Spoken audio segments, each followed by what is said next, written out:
My name is Donna Iardi, and I am Catholic. I was what you would call an average Catholic. I went to Mass on Sundays, but mainly because it was Sunday and that was what you did. I didn't pray outside of Mass. I never really thought about the Lord that much. I had statues throughout my house, but I really didn't stop and really go deep into my faith. And then maybe 8 or 9 years ago, I was going through a hard time about something. I looked up at the cross that was hanging in my bedroom, and I just was upset. I was crying, and I said, Lord, please help me with this.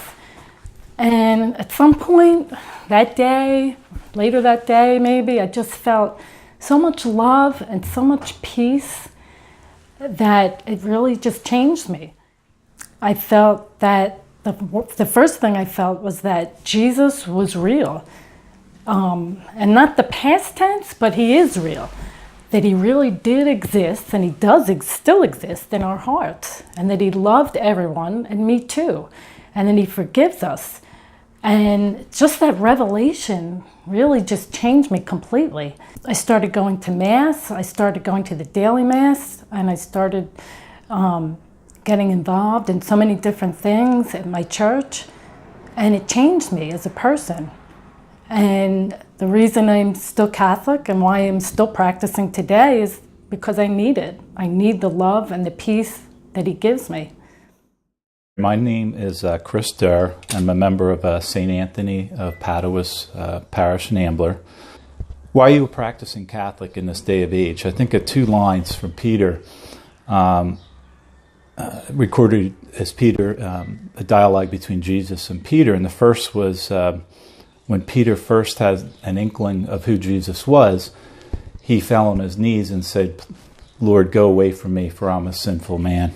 The second one was when Peter responded to Jesus, telling him to eat the flesh and drink the blood in order to be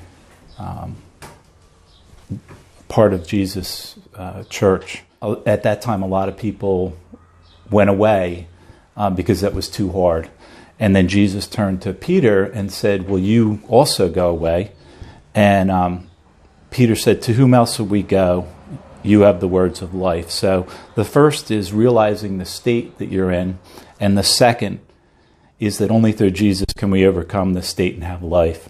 So that's really why I am a practicing Catholic. I studied the fathers of the church, the apostles, the saints, and my favorite, St. Augustine.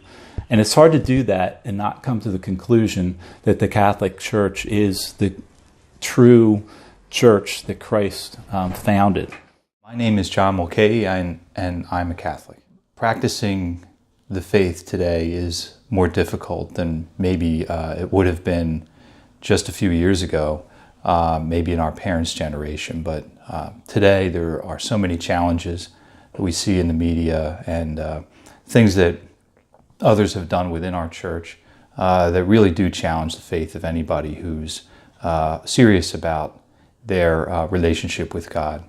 So why do I practice the faith? I think part of it is because of my sense that if I didn't, then I'm giving bad example even to my children and to the people with whom I live and work, because the way that other people live, particularly within our church, shouldn't have an influence, too much of an influence on my relationship with God. In fact, I think he would expect me to step up even more in an environment where so many people are stepping back.